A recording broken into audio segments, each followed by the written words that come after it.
This week's episode is for the bourbon enthusiasts. Today, I have as my guest the whiskey professor, Bernie Lubbers, Heaven Hill Distillery's national brand ambassador. If you want to learn more about bourbon and one of America's oldest and best distilleries, stick around. This episode's for you.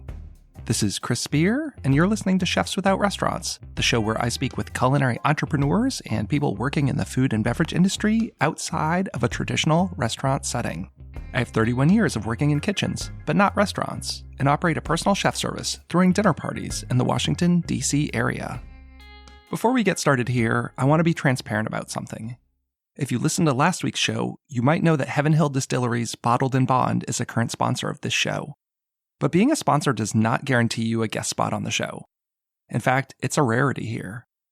I wouldn't have anyone on the show who I didn't think would be entertaining and provide value to my listeners. Bourbon was the first spirit I ever tried, and I've had many products from the Heaven Hill line in my liquor cabinet over the years. I was genuinely excited to have Bernie as a guest on this podcast. Okay, I wanted the show to be a little primer on bourbon.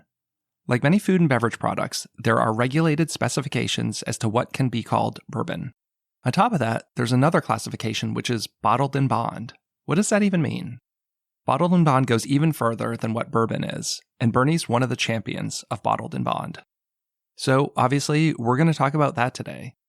But we also get into things like whiskey tastings and tasting notes in general. I asked him about the price of bottles, especially as it relates to the quality of the spirit. And I feel like it can be overwhelming when you go into the liquor store and see 200 different bottles of bourbon. Where do you even start? Do you even know who's making those bourbons? Something I found really interesting was how the bourbons differ and have different names, even though they have the same mash bill. What's the difference between Evan Williams, Heaven Hill, and Henry McKenna Bottled and Bond bourbons? If you want to know, Bernie breaks it down for you. He also gives a great guide on how to do your own tasting at home and compare them to kind of gauge what you might like. I hope you enjoy listening to this conversation and that you maybe learn a thing or two about bourbon. And besides what you hear in the podcast, Bernie has a book out called Bourbon Whiskey, Our Native Spirit. Pick it up to learn more. As always, thanks so much for listening and have a great week. As a lifelong bourbon enthusiast, I've always been captivated by its rich complexity and fascinated by its history.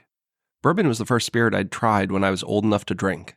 I only wish I'd started with the good stuff. That's why I'm excited to introduce you to Heaven Hill Bottled and Bond.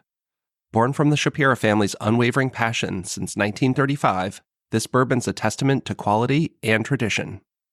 Heaven Hill Distillery goes beyond the Bottled and Bond Act of 1897, aging this bourbon for 7 years, 3 more than required, creating a richer, more sophisticated flavor profile. When you select this premium Bottled and Bond bourbon, you're also ensured that you're getting a bourbon that's been made in a single distillation season and that it's been bottled at exactly 100 proof. This commitment to excellence is evident in every sip. But don't just take my word for it. Heaven Hill Bottled and Bond won the double gold at the 2023 World Spirits Competition in San Francisco, New York, and Singapore, as well as the 2023 Triple Still Award from the Tasting Alliance. Discover the award-winning Heaven Hill Bottled and Bond for yourself. Whether you enjoy it neat, on the rocks, or as the cornerstone of a cocktail, it's a bourbon that stands apart. Heaven Hill Bottled and Bond delivers a flavor profile that's unmatched. Available nationally at your local retailer. Embrace the premium quality that Heaven Hill Bottled and Bond brings to every sip. Heaven Hill reminds you to think wisely, drink wisely. Hey, Bernie, welcome to the show. Thanks so much for coming on. Thanks for having me, Chris. I'm excited to talk to you. You are the whiskey professor, as you're known in some circles. Yeah, I'm a self-proclaimed whiskey professor. That's kind of the title that we landed on when I first started in the industry because, there was a lot of people that were ambassadors and all that kind of stuff and different things. So we came up with that and it's kind of stuck. And I'm kind of one of the last ones in the American whiskey business anyway. And that was in the early 2000s you started, like 2005? Yeah, January 2005. I started back when there was only 10 distilleries in Kentucky. How did you get involved in that? Were you someone who had been in the spirits industry, or were you just a recreational cocktail guy? Well, I got into it probably the most natural way. I was a touring stand-up comedian. Right? Oh, that's interesting. So a couple things happened. I did a routine in my act that was my closing bit about my 94-year-old dad who drank a quart of bourbon a day. And it was about a 10, 15-minute bit. it was kind of my signature piece. And every time I had a bourbon and toasted to my dad at the end and have everybody in the crowd. So a company heard that I did that and started inviting me. That was Jim Beam. And they started inviting me to different things, tastings and different things around Derby and different times. And I guess that was kind of a soft, rehearsal, I guess, for when the head office said, we need somebody to represent the brands in the state of Kentucky. They asked me to interview for it. So being a stand-up comic, I can stand up in front of a crowd and talk, whether I know what the hell I'm talking about or not. And I'm kind of a quick study. And I grew up in Kentucky, so I had the pedigree. And my dad drank a quart of bourbon a day. So I knew probably more than most people back in 2005 sitting in a room, tasting. And then, of course, I had people like Fred Noe and Jerry Dalton at Jim Beam to, learn from. And so that's how I got into it. So you were an influencer 20 years before that was a real thing, right? Because isn't that it now? Everyone just recreationally posts things on the internet and then they get job offers. But it sounds like you were the original influencer, definitely the original whiskey influencer going back 20 years now then. Yeah, I'll take that. That sounds fair.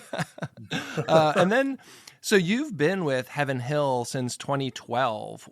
What was it about Heaven Hill that made you move on over there? And you've now been with them for, 12 years.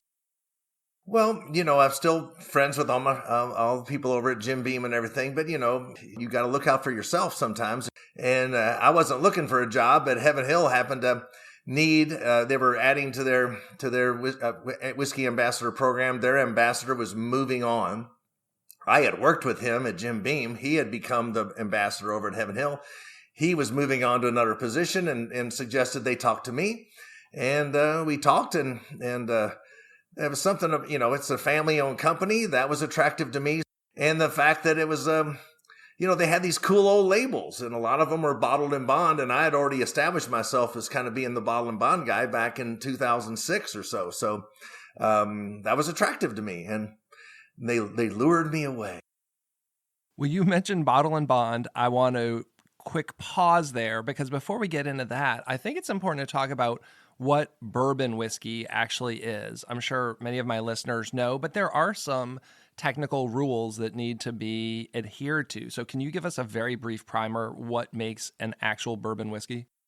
Yeah, well, I happen to have a copy of the Standards of Identity right in front of me. I was taught that by Jerry Dalton, who was the master distiller at Jim Beam. And when I came over to Heaven Hill, I showed Parker Beam that I carried these around. He thought that was really cool. And I keep them with me all the time. And bourbon's not a long definition. It's pretty quick and easy. But bourbon whiskey also shares a definition with rye whiskey and wheat whiskey and malt whiskey and rye malt whiskey. But it's whiskey produced no more than 160 proof off the still. From a fermented mash, it's not less than 51% corn. So you have to be the majority corn. If you're going to be a rye whiskey, it must be a majority grain rye, etc. And then it must be stored at not more than 125 proof in charred new oak. So there's those restrictions of off the still and then in the barrel and the type of barrel, which is new charred oak containers. And also and that's basically the definition of bourbon. So there's no standards for where it can be made. Like I can be making bourbon here in Maryland. It doesn't have to be a Kentucky thing or anything like that. Correct. That's a separate declaration in 1964 where Congress declared unanimously, that's hard to do anymore, that bourbon must be a distinctive product of the United States. So you can produce it anywhere in the United States. Yes, that does include Puerto Rico, and I'm guessing, and Guam, and Hawaii, and Alaska. People unbelievably ask me that. I'm like, well, gosh, that's not even a question, right? So these are laws. So you can interpret them, and you can argue them if you want, but it's pretty clear that it must be made in the United States. But 90% of it's still made in the Commonwealth of Kentucky. Yeah, I had the fortune of visiting Kentucky for the first time ever last summer. And I was only there for 2 days and I had the whole family in tow. So I didn't make it to as many places as I would have liked So in my hopefully near future, I will be back and tour many more of those places. But, it's so different because here in Maryland, we have distilleries and you go in for a tour and it's just like a factory warehouse kind of thing with a couple stills, nothing to look at. And then you get down to Kentucky and there's, huge plots of land and these giant barrel houses and everything. And it's so much more impressive. That's definitely a distillery tour. If you've never been to Kentucky and been to an actual distillery down there, I recommend it to anyone who's in the area. Well, please do come by. And, there's one reason for that is because from Prohibition to today. So when Prohibition was over in 1933, it had to start back up. There was only 6 companies that were allowed to stay open for medicinal purpose during Prohibition. So from Prohibition till today, Maryland distilling got kind of wiped out. New York distilling kind of got wiped out. The major producers that were left were in Kentucky for the most part. There was one in Virginia. And it's just because we've had it here the longest, but we were decimated too. So there's only 10 distilleries owned by 6 companies that were around in 2005 when I started. And I call those legacy distilleries because if it wasn't for the 6 of us, there would not be the now 100 distilleries in Kentucky and 2,600 outside of Kentucky. So that's pretty mind-boggling. So you had mentioned bottled in bond. Let's go back to what bottled in bond is, because I feel like that's something that you don't see as much, or at least hear people talking about. And you are one of the people who I think is credited with kind of championing bottled in bond. Yeah, well, I've always kind of made it my thing. I realized early on I was one of the few ambassadors that were in the American whiskey business, and everybody who was around me that was an ambassador was either a Beam family member or like a Jimmy Russell, Eddie Russell family member. It was or a master distiller, and I wasn't those things. So I was looking for something that I could embrace, and at the time, one of my very first bourbons that I ever found, it was my favorite bourbon, said the word bonded right across the top of it. And when I came home, this was in the late 80s, I came home and I told my dad, I said, "Hey man, I found this great bourbon." And it's bottle and bond. He goes, "Oh, bottle and bond, that's the good stuff." And I went, "What?" Now that hits your ears, right? I wasn't in the industry, but as a Kentuckian and as somebody who was getting more into bourbon, what do you mean the good stuff? And he says, "Well, it's supervised by the United States government. It's 100 proof," he'd say. And then that was about as far as he got, but he knew that was something. So when I got in the industry, I wanted to make it, my thing. I saw a talk. It was at our national sales meeting. We had a keynote speaker, and he said, what are you famous for?" And that was a challenge. Like, if you're going to be representing something, what are you famous for? And I started looking on social media and seeing all these people that were famous. They became famous because they love something. And I went, wow, I guess that's something I did kind of unconsciously back then in 2005 and 6. But I wanted to be famous is a big word, it's a small pond, but I want to be I want to be the bottle and bond guy. And so I wanted to, because there were so few bottle and bonds compared to how many labels that were available back then and still are today. So what does bottled and bond mean? There's words on labels that mean things. That's what Jerry Dalton taught me back in the day. And those words are Kentucky straight bourbon whiskey. And I read you the bourbon law. There's also restrictions and laws on just what whiskey is. Whiskey must be made from grains. Not from fruits, not from molasses, right? From grains. So you have these different restrictions. And I talk about those words on labels like Kentucky straight bourbon whiskey as military men and women earning medals. You have to earn that medal. And it is restriction. Not everybody in your unit has that distinction, right? So we're whiskey, and then we're bourbon whiskey. And then we're from Kentucky. That's another medal because we have the institutional knowledge here. We have the limestone water, which was more important probably 100 years ago, but it's still pretty important. We also have the 4 different seasons really hot summers, really cold winters. We have long springs and falls, which helps that aging and that whiskey going in and out of those barrels. So there is an advantage to Kentucky compared to North Dakota and Florida on that. Not that it might be better, but it will be different, right? And then we have the word straight, which means it must be aged for a minimum of 2 years in those brand new charred barrels. So those are each individual metals. Then you have bottled and bond, which is that makes bourbon and rye whiskey and all those some of the most restricted whiskeys, spirits on planet Earth. Right? So there's a lot of restrictions. Then on top of it, you got bottle and bond. Bottle and bond, you must pass all those, you must get all those medals for bourbon, but then you must follow all these, which is distilled in the same distillery. It must be from the same spirit, from the same class of materials, so the kind of grains, corn and all that stuff. The same distilling season. Now we're down to a season. We're down to a 6-month period. There's only 2 distilling seasons, spring and fall, January through June, July through December. Then you must be stored for not just 2 years like straight whiskey, but 4 years, a minimum of 4 years, so double the age. Then it must be stored in a government bonded warehouse, reduced in proof by pure water only. So imagine this sounds like common sense today. This was passed in 1897. Pure water only to exactly 100 degrees of proof. It must bear the real name of the distillery so you know who made it. It also must we must put on the unique distilled spirits plant number that the government assigns us. So look at all those restrictions. So I call bottle and bond the Green Beret of spirits. It has all the metals, right? But that knocks you into the special forces, if you will, special services because of all that. And thus that makes bottle and bond the most restricted spirits on planet Earth. Wow, I never thought of it that way. Yeah, and because they're so hard to achieve those, they're also, Chris, the rarest spirits on planet Earth. And what does everybody want right now in bourbon world? The rare bottles. And it's just a different definition because why does rare have to mean only 3 and I got to pay $3,000 each for them? That's rare can also mean there's not many of them. That's kind of what rare means.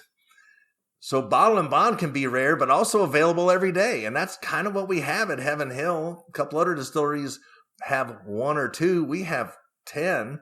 And we have a bottle and bond with our Heaven Hill bottle and bond that's not only available every day, but it's even rarer than the bottle and bond because it has a whopping 7-year age statement. Right now, there's 2,700 distilleries. 100 in Kentucky, 2,600 outside of Kentucky. Let's say all of them make 4 labels each.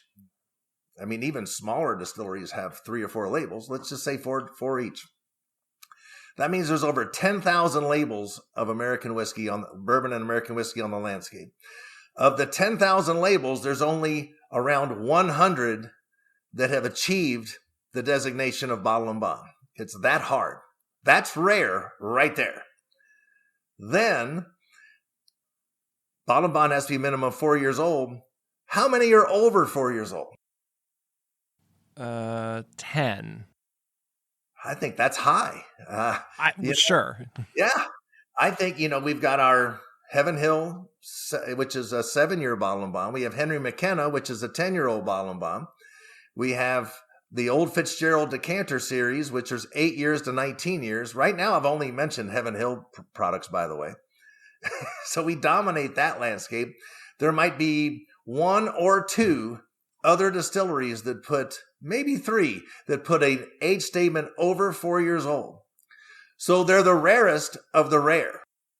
So with this Heaven Hill bottled in bond, like, how do you decide 7 years? It has to be 4. Did they do a 5? Did they do a 6? Did they do a 7? Have they tried an 8? Do you know? Like, how do you just decide that it's going to go for 7 years? That's a great question. We've had bottle and bonds. Of course, we have many that are 4 years old. We've had 6 years old. We've had 8 year old. We've had 10 years old. We've had older than that. We've had all the way up to 24-year-old in a Parker's collection on that. It becomes a taste profile. And with bottle and bond, you are within a 6-month period because of the distilling season. So you find we have our sensory team and our tasting panels, and we find where the sweet spot is, what we know that customers are kind of looking for. Some of that's guessing sometimes, but that's the fun part. And so we found that this 7-year was a nice sweet spot.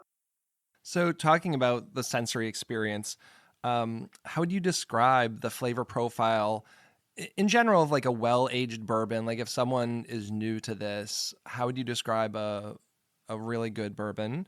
And then kind of looking at specifically the Heaven Hill bottled and bond product, what are the tasting notes of that? Well, here's my universal telling everyone not to be intimidated by tasting notes, because if you throw tasting notes out and then, Chris, you don't find it in there, must be something wrong with you, right? So what's so that's not it at all. Where Parker Beam, he never talked about it in tasting notes. He would just say, well, I taste good bourbon, and that meant there were no flaws in there that was negative, that it had only positive things. But the way I describe it is you have 3 grains that are in the raw product. You got corn and barley, which are sweet grains. And then you have the rye, which is a spicy grain. Think of rye bread. Yeah? Think of cornbread. Yeah? So sweet and spice.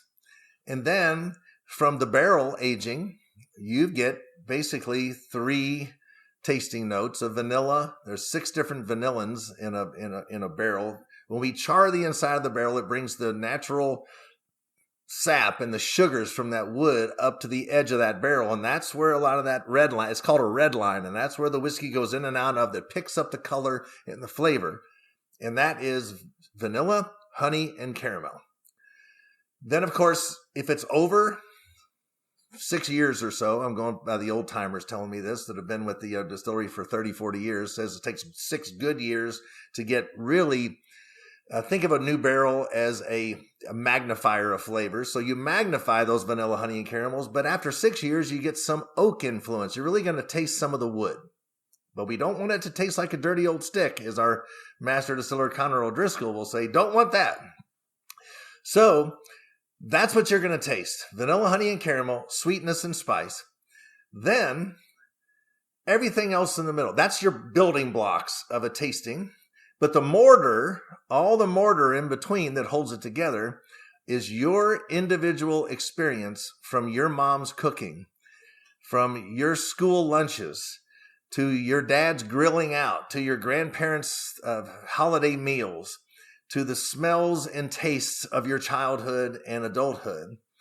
That's all in there. And that's what makes bourbon so much fun and intergenerational, is you can now have your own personal tasting profile that happens. And with a 7-year on the bottle and bond of Heaven Hill, it's in that great sweet spot of 7 years. So it's over 6 years to get that magnification and then those augmented flavors, and then some of that oak influence in there too. I do find that the tasting notes thing can be overwhelming. And like you said, I don't know, self-reflectively, like disappointing. I took an enology course in culinary school for wine, and we'd be in class with 30 people, and you try this thing and the teacher wants you to shout out what it tastes like, and tobacco and, whatever, molasses, all this. I'm like, I don't get that. Am I wrong? Like, I'm not getting blackberry in this wine at all. Like, am I supposed to? So similarly with the whiskey thing, you go on a website, there's a new bottle you maybe want to try, and every website has their opinions and ratings and reviews, and you see all the tasting notes, and then people arguing in the comments about, like, I didn't get the caramel notes in this, but I got more like burnt wood. And it's like, I don't know, should I buy this whiskey or not? Yeah, I mean, we all like to throw tasting notes out, but again, like you said, what if I've never smoked, so I don't get tobacco, right? I mean, I've smoked a I've smoked a Swisher Sweet on the golf course before and things like that. And I've smoked probably 3 cigarettes in my life. I just never get that. So I don't get some of those flavors that people who have smoked or enjoy cigars. I've smoked several cigars in my life, but it's not a regular thing for me.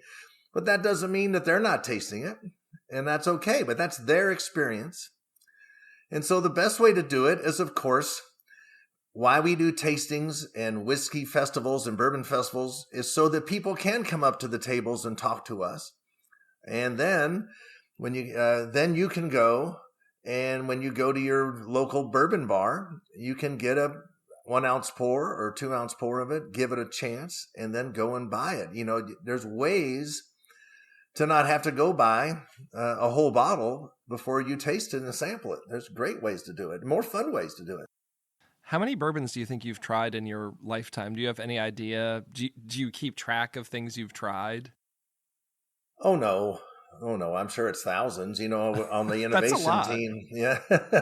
You know, do you count every barrel we've done a private barrel pick with liquor stores and retailers and bars? And each barrel's different. So you got to count that as a different, even if it's, even if it's if it's an Elijah Craig barrel, I've tasted hundreds of barrels of just of that one brand, so it's thousands, but it's a lot of fun. Here's the cool thing. All bourbon basically is corn, barley, and rye. A handful have wheat. So what does it matter? It's age and proof tell what brands it is. Sometimes the way some distilleries' house style includes making a specific bourbon a specific way, and they actually put the name of the bourbon on the barrel. At Heaven Hill, our house style is to make a style of whiskey. So that would be bourbon whiskey, our 78% corn, 12% malted barley, 10% rye. But there's no name, like it doesn't say Heaven Hill or Elijah Craig. Then it goes into one of our 70 rick houses, depending on if it's the first, second, third, fourth, fifth, sixth, or seventh floor, on the inside of the rick house to the outside of the rick house. And then we taste them after a certain amount of time, knowing where the institutional knowledge of knowing where the brands come from, putting about a 300 barrel dump in, and then tasting it. And seeing, hey, does this need a little tweaking then? Is this in the taste profile for Heaven Hill Bottle and Bond? And that's how we do it. It's like a painter with a palette. So think of every barrel as a solid color on a painter's palette. And then when they're all mingled together, they make another color. And then our sensory team, which is headed up by Tawny Godey, she's been with our company for 34 years now. She and her team dial it in. So if it's off, think of Price is Right in the range game, right? If it's in that range, they go ahead and dump it, and because it's in there, it's in that range. But if it's slightly off, it doesn't become another product. They bring some more solid colors, more barrels in, either from the lower floor, middle floor, or higher floor on their knowledge that will bring that and put it into the range. And that's what makes it such a, it's not really a factory then, even though we make a lot of bourbon, but there's a lot of personal touches and institutional knowledge and experience of people like Tawny Godey and her husband, Pat, who works over in the cistern room and part of warehousing, and who know how to put these batches together. It's both an art and a science at that point. That's what makes it so much fun. Do you have advice for people when they go to the liquor store? Because I find it's overwhelming. I mean, you've talked about the number of bottles, right? And I think so many people obviously have a price range. I'm looking for something in the $25 range, $50, $100, but like not counting that, just looking at labels and bottles. What guidance do you have? Do you go for things like bottled in bond, or do you just, grab a bottle, try it, and decide whether that's something you'd want to get again? Great question. It's words on labels mean things. So knowing that bottle and bond are the rarest and most restricted spirits on planet Earth, that's a big statement, and I love saying it, but it's true. Why wouldn't you take your hard-earned money and buy 4 or 5 bottle and bonds. Okay? So I'd suggest people, I work for Heaven Hill, so I'm going to throw out Heaven Hill products here. So if you went out and bought a mellow corn, bottle and bond, corn whiskey, a Rittenhouse rye, bottle and bond rye whiskey, Evan Williams bottle and bond bourbon whiskey. There's 3 different styles of American whiskey that are the most restricted and rarest spirits on planet Earth that you can taste, and you haven't spent $50 yet. Right? You've got 3 bottles. Now I can taste those and learn, do I like corn whiskey, bourbon whiskey, or rye whiskey? Do I not like one of them? Do I like one more than the other? Do I like all 3? I can go from there and branch out. Right? Now I can do some more experimenting, but I would also buy a Heaven Hill bottle and bond on top of that, because in those 4 whiskeys, because there's 3 different styles, look at how much we've just taught ourselves from a liquor store, right? So I'm not in it for $100, and I've got 4 of the rarest spirits on planet Earth. The mellow corn is a corn whiskey. It's in a used barrel. So most whiskeys of the world, single malts, Scotch whiskey, Irish whiskey, Canadian whiskey, Japanese whiskey, are all aged. 90% of it is aged in a once-used bourbon barrel. So now I've got an example of what a used barrel does, has influence on a whiskey. Then if I taste bourbon, the Evan Williams bourbon, after that, that's almost the same recipe, but one has a brand new barrel and one's in a used barrel. Now that brings that to life. What does the used barrel do and a brand new bourbon barrel do to the same recipe? I brought that to life. That's a lot in 2 bottles to taste, right? And then we taste the Rittenhouse rye, and it's also in a brand new barrel, but it's got 5 times the rye in it. It's got 51% rye.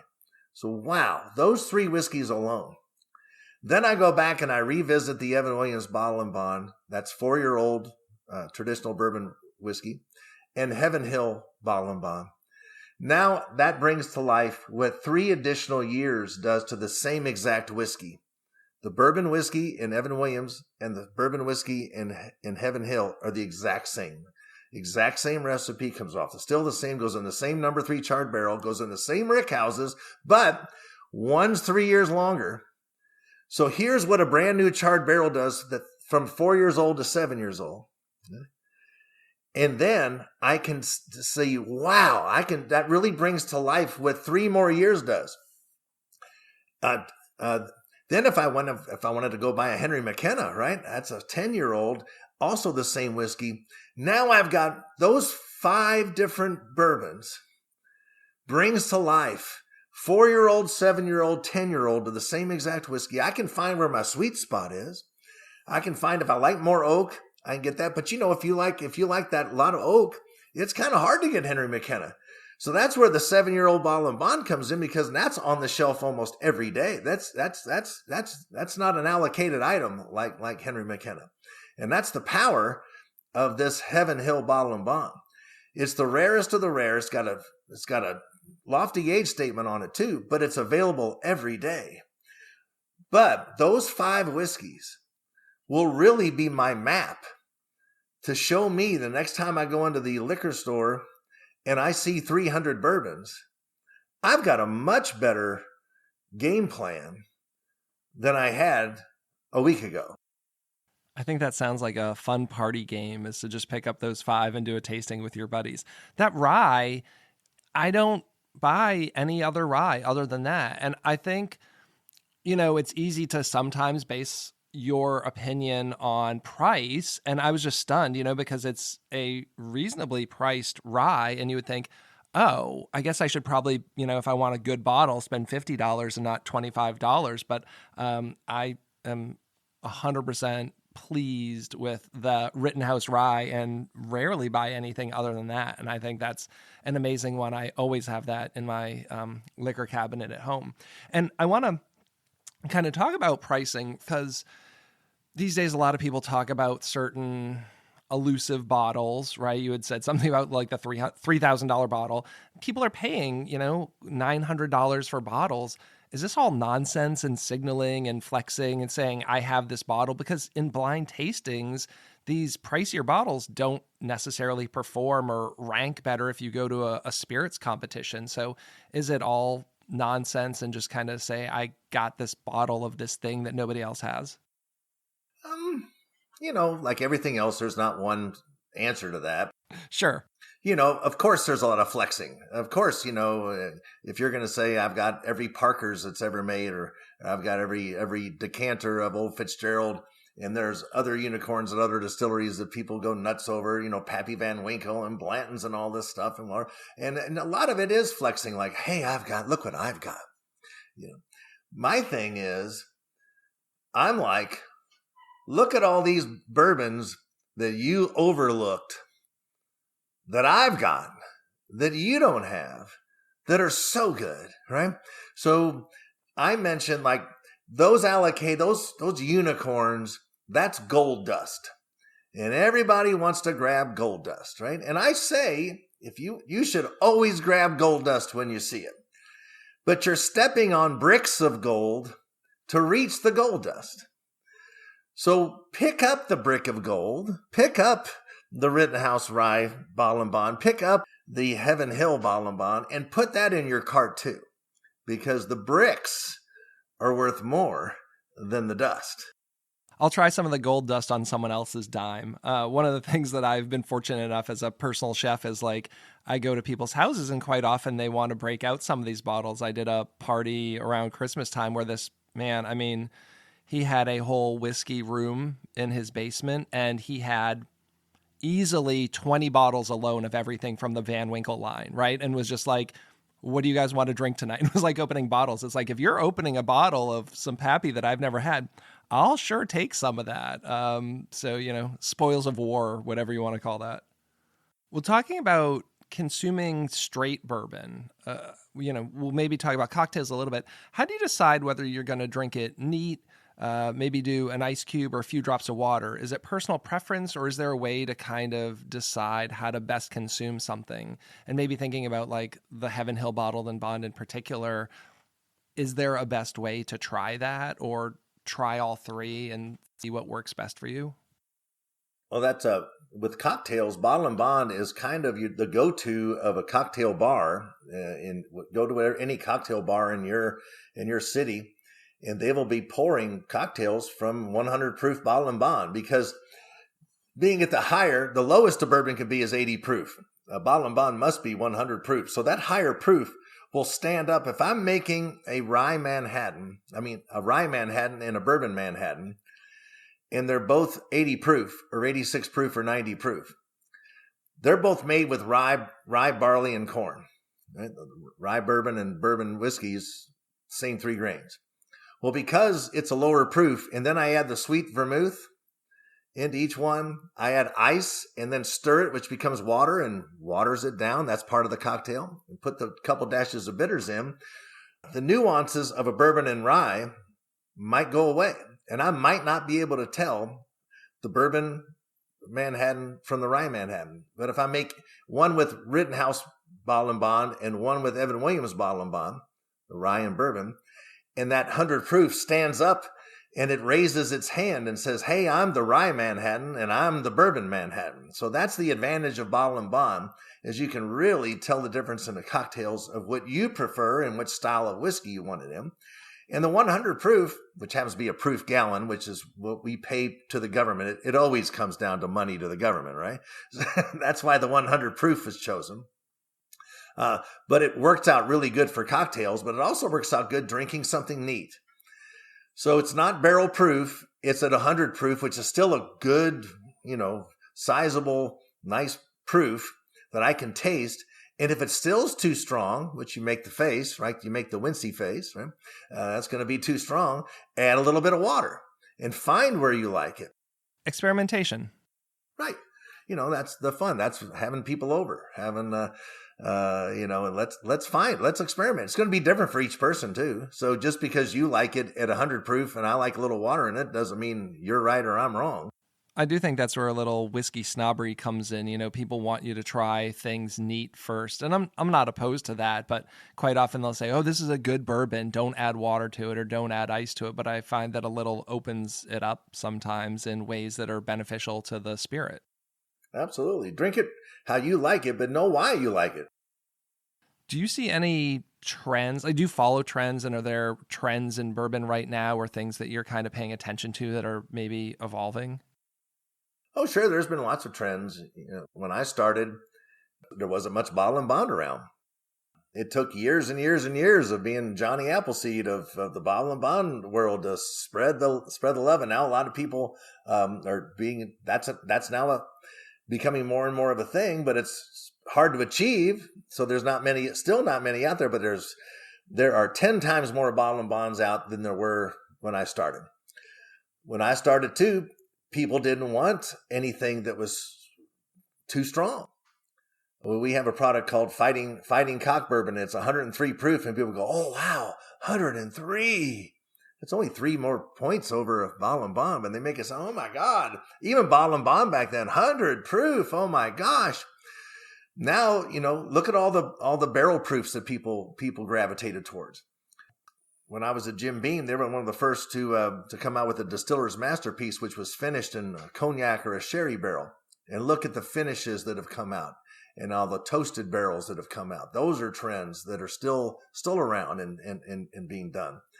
But I think it's bottle and bonds time. And I think with Heaven Hill Bottle and Bond coming out right now and being a national product with a 7-year age statement, I think that's really turning heads and really, I think it's the next thing. I told some distillers, they're like, "Oh, that's just that's from a bygone era when the treasury agents used to live on the distilleries. It's not even anything anymore." But I'm telling them, hey, bottle and bond is like water coming in your basement, right?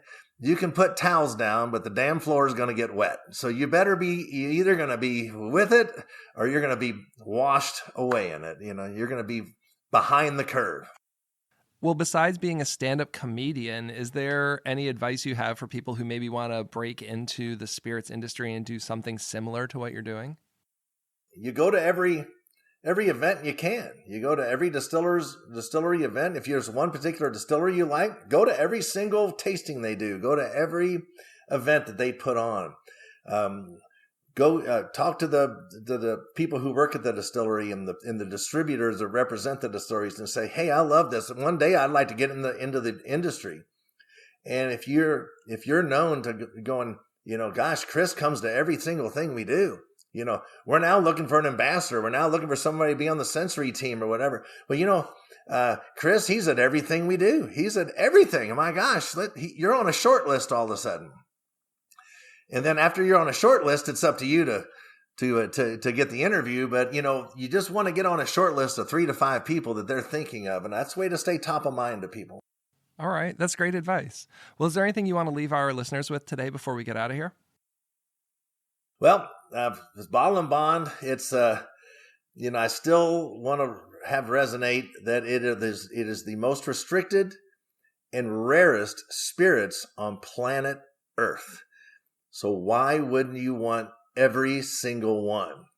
And with only a handful that have an over 4-year age statement, with Heaven Hill Bottle and Bond at $50 a bottle, that is not overwhelming.